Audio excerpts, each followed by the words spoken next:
ইন্নাল হামদুলিল্লাহ ওয়াসসালাতু ওয়াসসালামু আলা রাসূলিল্লাহ আম্মা বাদ। বর্তমান যুগে আমরা প্রায় সবাই ব্যাংকে টাকা রেখে থাকি।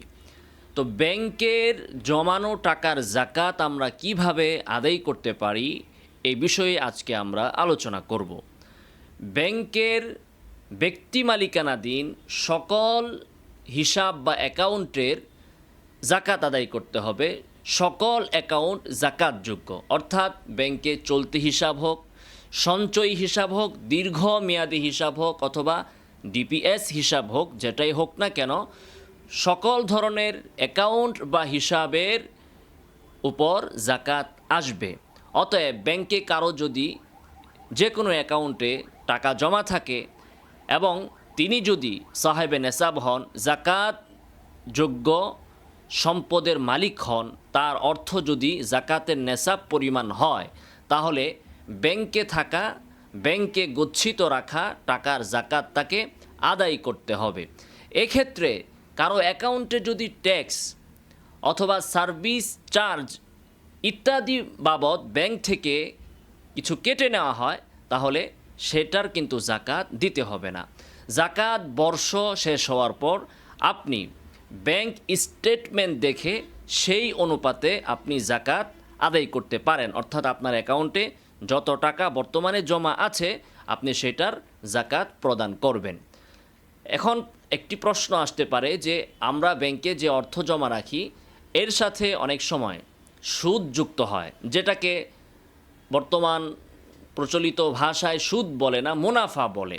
তো সুদকে আপনি সুদ বলেন অথবা মুনাফা বলেন, যেটাই বলেন না কেন, সুদী ব্যাংকে আপনার এই সম্পদের সাথে যে সুদটা জমা হবে সেটার কিন্তু যাকাত নাই।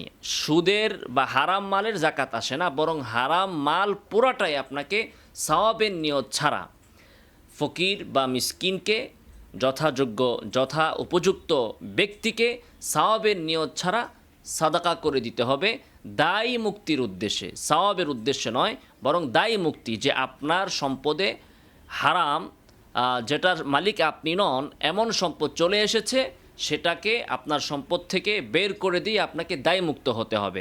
অতএব এটার যাকাত হবে না, বরং এটা পুরোটাই দিয়ে দিতে হবে। এখন আপনার অ্যাকাউন্টে আপনার গচ্ছিত সম্পদ এবং সুদ মিলে যা আছে, আপনি যদি যাকাত দেওয়ার সময় এই পুরো সম্পদের 2.5% যাকাত দেন, তাহলে সেটা কিভাবে হিসাব করবেন?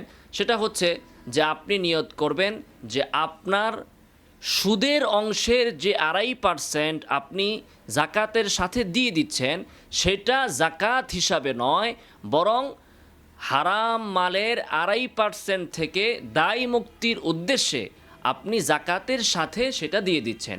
অর্থাৎ আপনার ব্যক্তিগত সম্পদের যেটা দিচ্ছেন সেটা হবে যাকাত হিসাবে 2.5%, আর আপনি সুদের যে অংশটা দিচ্ছেন সেটা হবে দায়ী মুক্তির উদ্দেশ্যে আপনি দিচ্ছেন। এরপরে আপনি যখন হিসাব করে পরবর্তীতে আপনার সম্পদের হারাম মালকে আপনি বের করে দেওয়ার উদ্দেশ্যে কোনো গরিবকে সাদাকা করে দিবেন, তখন সেই 2.5% মাইনাস করে বাকিটুকু আপনি সওয়াবের নিয়ত ছাড়া কোনো গরিবকে প্রদান করবেন। আল্লাহ তাআলা আমাদেরকে যথা নিয়মে সঠিকভাবে যাকাত আদায় করার তৌফিক দান করুন। আমিন ওয়া আখিরু দাওয়ানা আলহামদুলিল্লাহি রাব্বিল আলামিন।